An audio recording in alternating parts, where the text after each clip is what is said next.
అందరికి నమస్కారం. ఈరోజు న్యూయార్క్ వేదికగా India versus United states of America USA.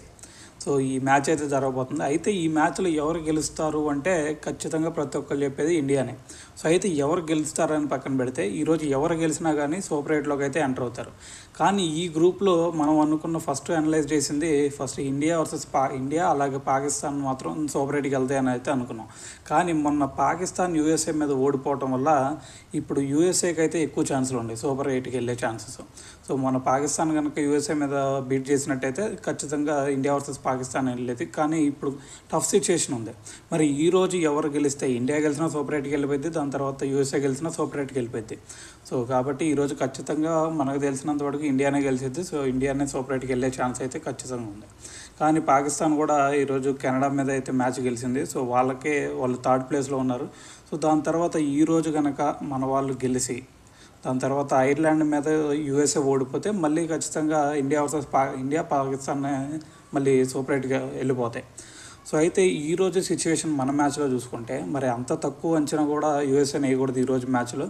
So మరి వాళ్ళకల్లే ఒక్క బౌలర్ వాళ్ళ బౌలింగ్ అటాక్లో చూసుకుంటే సౌరభ్ నేత్రవాల్కర్ ఒక్కడ తప్ప ఇంకా అంత ఎఫెక్టివ్ బౌలర్స్ కూడా వాళ్ళకల్లే కనిపించట్లేదు. ఓన్లీ ఒక్క బౌలర్ వాళ్ళకల్లే 140+ కూడా వేయగలుగుతున్నాడు. కానీ మనకల్లే చూసుకున్నట్టయితే ప్రతి నలుగురు పేసర్స్ ఉన్నారు, నలుగురు కూడా 140 వేయగలుగుతారు. సో మరి బౌలింగ్ అటాక్లో అయితే వాళ్ళకంటే మంచి బౌలింగ్ అటాక్ ఉంది. మరి బ్యాటింగ్ అటాక్లో చూసుకున్నట్టయితే మనకల్లే టాప్ 8 వికెట్స్ వరకు మంచి బ్యాటింగ్ అటాక్ ఉంది. మరి వాళ్ళకల్లా చూసుకున్నట్టయితే ఓన్లీ 5-6 మెంబర్స్ మాత్రమే సరైన బ్యాట్స్మెన్స్ ఉన్నారు. మరి వాళ్ళలో చూసుకున్నట్టయితే స్టీవెన్ టైలర్ చూసుకున్న అంత మంచి ఫామ్లో కనిపించట్లేదు. దాని తర్వాత మోనాంగ్ పటేల్ మంచి ఎక్స్ట్రాడినరీ ఫామ్లో ఉన్నాడు. దాని తర్వాత గౌస్ అలాగే మోనాంగ్ పటేల్ వీళ్ళిద్దరి మధ్య మంచి పార్ట్నర్షిప్ వచ్చింది పాకిస్తాన్ మీద చూసుకున్నా కానీ. మరి దాని తర్వాత ఆరన్ జోన్స్ వీళ్ళ ముగ్గురిని కనుక ఫస్ట్లో అవుట్ చేయగలిగితే మ్యాచ్ వన్ సైడ్ అయిపోతాయి. దాని తర్వాత నితీష్ కుమార్ అంతగా మంచి ఫామ్లో అయితే లేడు. మొన్న పాకిస్తాన్ మీద మ్యాచ్ కూడా చూసాం, బాగా స్ట్రగుల్ అయిపోయాడు. మరి మనం ఇండియా మీద కూడా అలా మ్యాక్సిమం అలానే స్ట్రగుల్ అయ్యే ఛాన్స్ కూడా ఉంది. సో దాని తర్వాత వాళ్ళకల్లే మెయిన్ బ్యాట్స్మెన్ ఆల్రౌండర్ కొరీ అండర్సన్ని దాని తర్వాత పైన ముగ్గురిని కనుక అవుట్ చేయగలిగితే మ్యాచ్ వన్ సైడ్ అయ్యే ఛాన్స్ ఉంది. మరి మన టీంలో ఏమన్నా చేంజెస్ జరిగే ఛాన్స్ ఉన్నాయి అంటే మనకల్లే టీం మాత్రం ఎక్స్ట్రాడినరీగా ఉంది. కానీ తీయటానికైతే ఒక శివన్ డూబేని తప్ప ఇంకెవరిని తీసే ప్రసక్తి అయితే కనిపించట్లేదు. కానీ శివన్ డూబేని మెయిన్గా ఎందుకు తీసుకున్నారంటే ఇక్కడ స్పిన్ పిచెస్ వెస్టిండీస్లో స్పిన్ ట్రాక్స్ ఉంటాయి కాబట్టి స్పిన్కి అనుగుణంగా హిట్టర్స్ కావాలి కాబట్టి స్పిన్నర్స్ని హిట్టింగ్ చేసే ఒక ఎబిలిటీ ఉన్న ప్లేయరు మనకు శివన్ డూబే.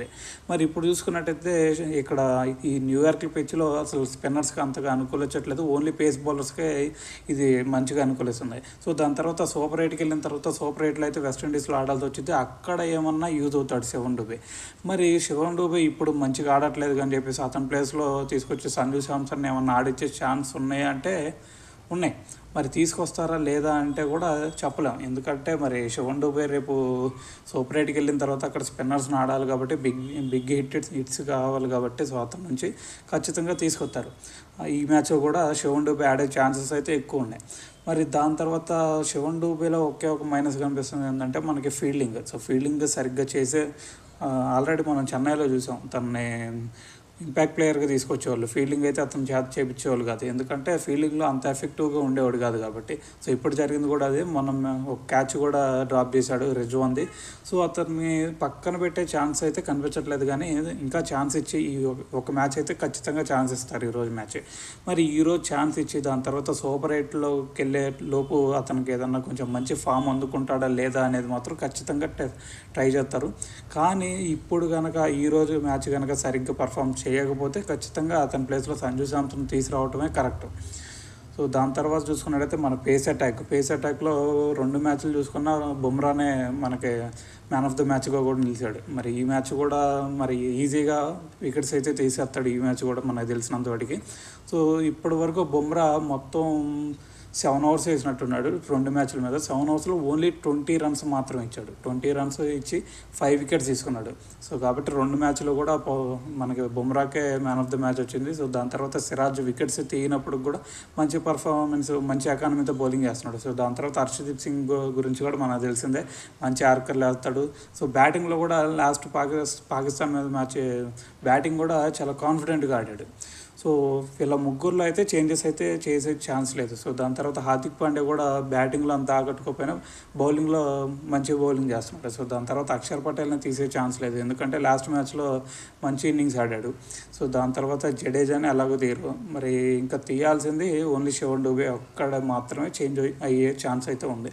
మరి ఇక్కడ పిచ్ కండిషన్ కనుక మనం చూసుకుంటే, ఇక్కడ పిచ్ కండిషను కంప్లీట్గా బౌలర్స్కి అనుకూలిస్తుంది. ఇక్కడ 120 రన్స్ ప్లస్ చేస్తే చాలు, మ్యాచ్ వన్ సైడ్ అవుతుంది. సో మన పాకిస్తాన్ మ్యాచ్లో కూడా చూసాం మనం.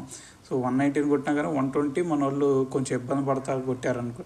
సో వాళ్ళు 120 రన్స్ చేసి చేయడానికే వాళ్ళు ఇబ్బంది పడ్డారు మన మీద.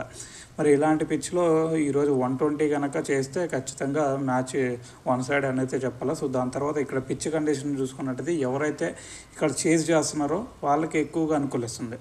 సో లాస్ట్ మ్యాచ్లో చూసుకుంటే మనం ఇండియా వర్సెస్ పాకిస్తాన్ మ్యాచ్లో పాకిస్తాన్ చేస్ చేస్తున్నా కానీ వాళ్ళైతే గెలవలేకపోయారు. ఆ ఒక్క ఎక్సెప్షన్ మ్యాచే. సో ఎందుకంటే ఇండియా అపోనెంట్ కాబట్టి కొంచెం కష్టమే అనుకోండి. మరి చూద్దాం ఈరోజు మ్యాచ్ ఎవరు గెలుస్తారు. కానీ ఇక్కడ విరాట్ కోహ్లీ, రోహిత్ శర్మ ఫామ్ అనేది కీలకం.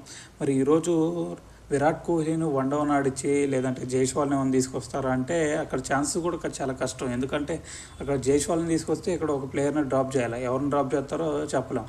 మరి ఇలాంటి సిచ్యువేషన్లో జైస్వాల్ని తీసుకొచ్చి మళ్ళీ విరాట్ కోహ్లీని వన్ డౌన్లో తీసుకొచ్చి ఇంత రచ్చ చేస్తారని అయితే అనుకున్నాం. ఎందుకంటే అంత రచ్చ కూడా చేయకూడదు. ఇప్పుడు T20 వరల్డ్ కప్కి వచ్చిన తర్వాత ఎక్స్పెరిమెంట్లు చేయకూడదు, చేయాలనుకుంటే ముందే చేయాలి. కానీ ఇప్పుడు చేస్తారంటే ఇప్పుడు చేసే ఛాన్సెస్ కూడా చాలా తక్కువే ఉన్నాయి. మరి చూద్దాం ఈ మ్యాచ్లో ఎలా ఆడతారని చెప్పేసి. మ్యాక్సిమం అయితే ఇండియానే గెలిచిద్ది అనుకున్నాం. సో అయితే మీరే టీం గెలిచిద్ది అనుకుంటున్నారు, కామెంట్ రూపంలో అయితే తెలియజేయండి.